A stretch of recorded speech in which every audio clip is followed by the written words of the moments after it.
Oke, halo teman-teman semuanya. Jadi untuk hari ini perkenalkan nama saya Rizky. Jadi di sini kita akan membuat sebuah distro Linux dari nol ya, atau yang umumnya disebut dengan LFS atau Linux from scratch. Jadi pada pertemuan kali ini kita akan membuat sebuah distro Linux dengan cara kita mendownload semua toolnya, lalu kita akan mengompil satu-satu, kita gabungkan jadi satu agar menjadi satu distro Linux yang utuh. Nah, untuk apa saja yang diperlukan? Pertama tentu saja kita butuh PC ya, butuh PC yang paling nggak speknya minimal punya RAM 8 GB, 16 GB lebih bagus karena nanti kita akan pakai virtual machine ya. Lalu kita juga butuh ISO untuk OS hostnya, OS di mana kita akan membuat Linux from scratch-nya, yaitu kita pakai distro Linux. Distro Linux sebenarnya bebas ya, cuma di kasus kali ini saya atau kita akan memakai distro yang namanya Arco Linux. Jadi Arco Linux ini adalah turunan dari Arch yang sudah terkustomisasi dan juga sudah terdapat GUI installer menggunakan Calamares. Buat yang nggak tahu Calamares bisa search di Google ya, apa itu Calamares installer. Oke, kita juga perlu VM. Tentu saja kita perlu VM ya. Jadi tadi kita perlu laptop untuk melakukan compiling. Minimal teman-teman paling nggak punya 6 core ya, karena nanti kita akan menggunakan paling nggak 4 core untuk melakukan compiling biar cepat.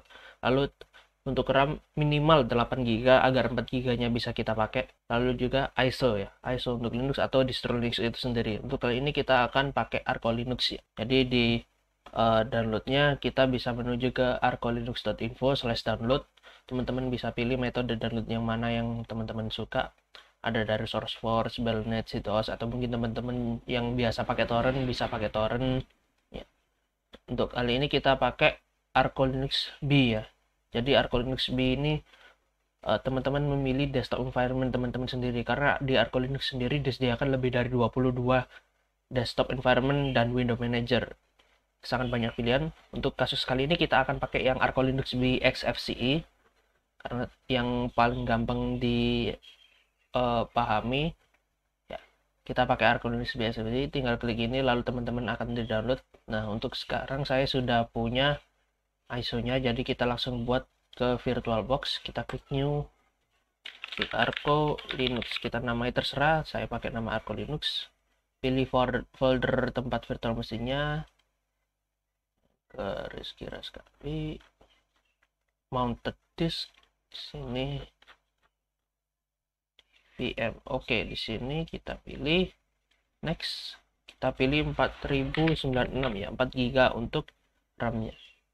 Oke, kita pilih virtual hard disk, ini clear allocated, kita pakai 10 GB, 10 GB untuk Arco Linux-nya. Lalu kita pergi ke setting lagi, pergi ke sistem prosesor, kita akan pakai 4 CPU untuk mempercepat proses.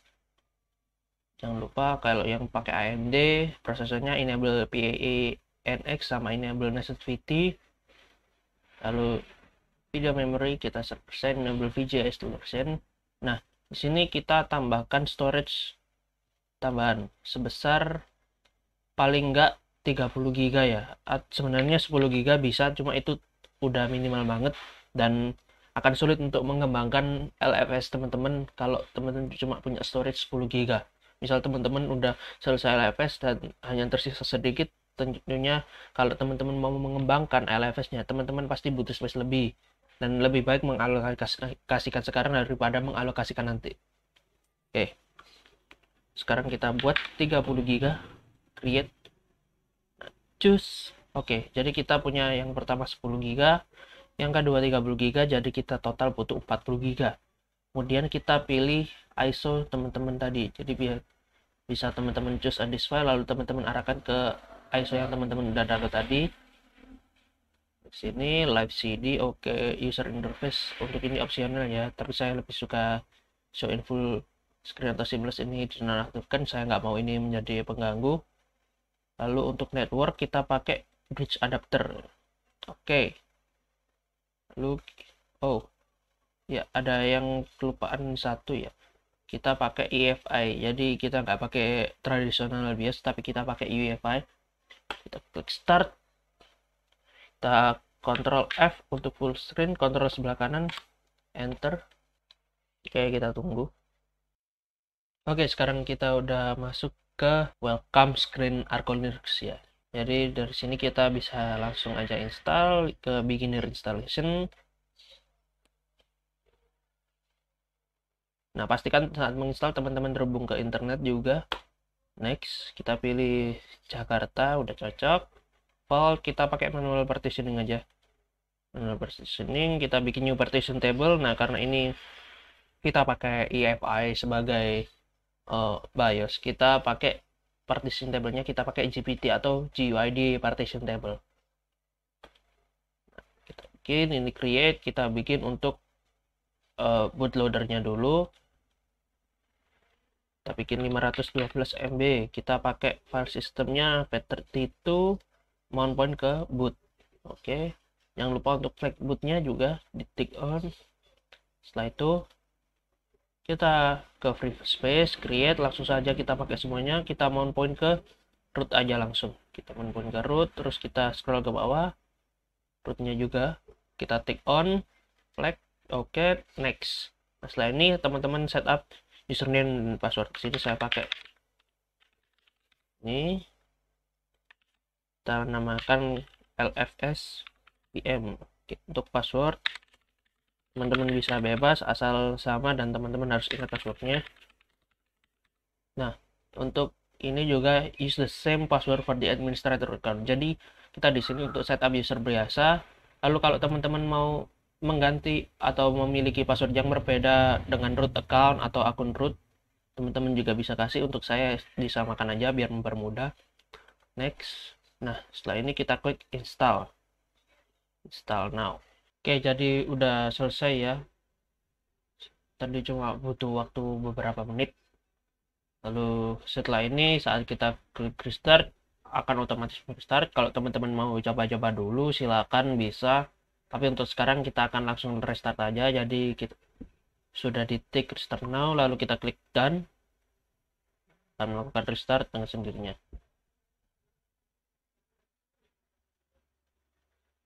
Oke, setelah itu langsung kita masuk, klik enter ke Arco Linux.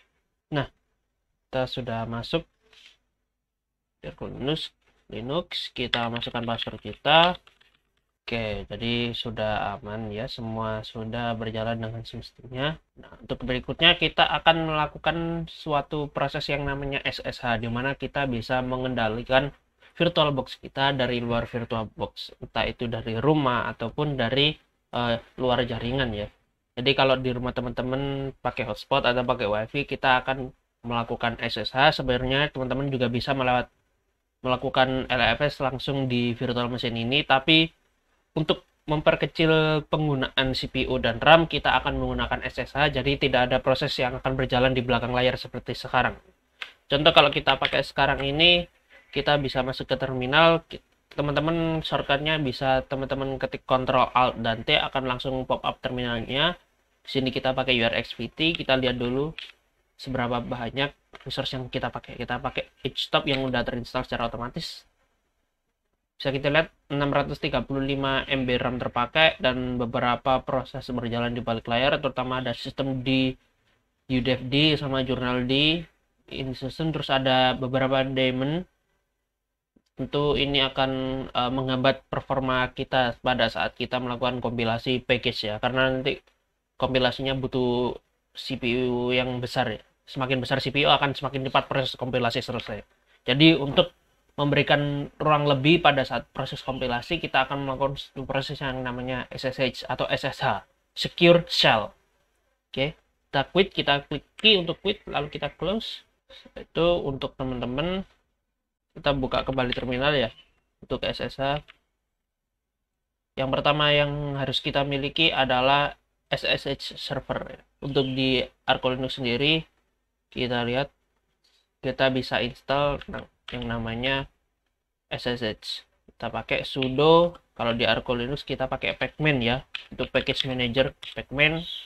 Oh ya, kita besarin dikit biar bisa terlihat. Oke, kita clear Ctrl L, sudo pacman -s untuk sync, open SSH. Nah, kita masukkan password. Nah, di sini kita sudah lihat terinstall secara otomatis ya, jadi kita tidak perlu install lagi. Kita klik no kalau teman-teman belum diinstal. Kita klik Y untuk sekarang karena udah install, kita klik N untuk no. Oke, lalu ada beberapa setup. Yang pertama kita aktifin dulu SSH-nya. Sudo systemctl enable sshd. Nah, kita sudah enable, lalu kita ini untuk kita enable saat kita nyalakan mesin ya. Enable ini berarti saat kita menyalakan mesin, SSH otomatis akan berjalan di belakang layar. Lalu kita untuk mengaktifnya sekarang, kita lihat statusnya dulu. Apakah sudah aktif? Sistem CTL status SSHD. Nah, masih inaktif ya. Dead. Untuk mengaktifkannya kita pakai sudo systemctl, kita ganti start. Oke, kita lihat lagi. Nah, udah aktif running. Udah bagus.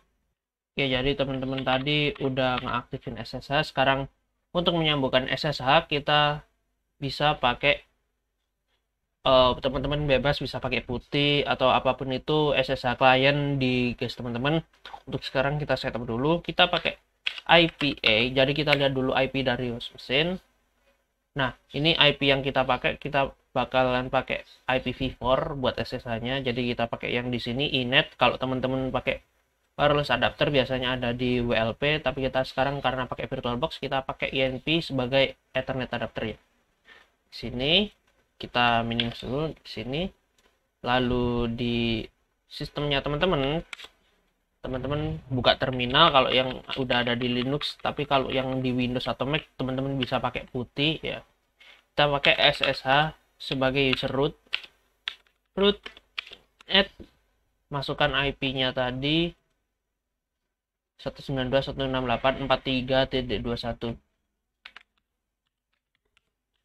3.21. Oke. Nah, di sini akan diberikan sebuah pilihan teman-teman untuk continue atau tidak melanjutkan koneksi ke SS ya. Kita klik atau kita ketik yes.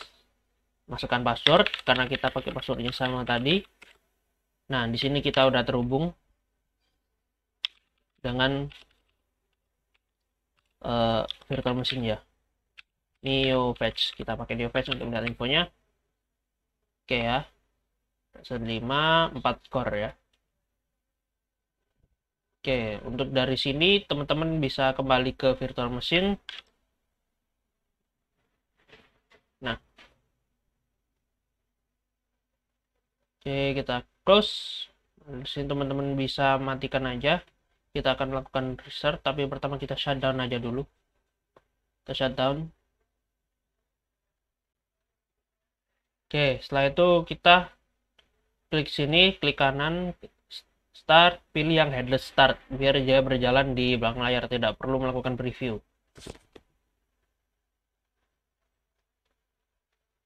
Oke, masuk. Oke, saat teman-teman sudah terlihat seperti di login screen, teman-teman bisa kembali ke terminal. Tadi disconnected ya, karena hostnya di close. Kita balik lagi ke hubungan ke SSH. Oke, masuk menggunakan password. Oke, kita udah masuk. Dari sini kita bisa mulai untuk melakukan step pertama dari membuat LFS ya. Untuk itu kita akan lanjut ke step berikutnya nanti di video berikutnya ya. Untuk sekarang kita siapkan saja dulu. Tapi untuk pertama kita akan menuju ke websitenya dulu di linuxfromscratch.org. Oke, masuk ke sini, kita ke LFS, lalu ke download aja. Kita bisa teman-teman read online atau download. Untuk saya kita pakai download dulu di Stablebook. Nah, ini ada banyak banget dari yang teman-teman bisa pilih. Teman-teman bisa pakai yang HTML, PDF atau yang tar.exe untuk extracted ya. Untuk saya sudah download yang HTML, jadi satu halaman penuh. Untuk pertama kita langsung ke nanti akan ke preparing host system ya. Oke. Untuk preparing host system kita akan bahas di video berikutnya.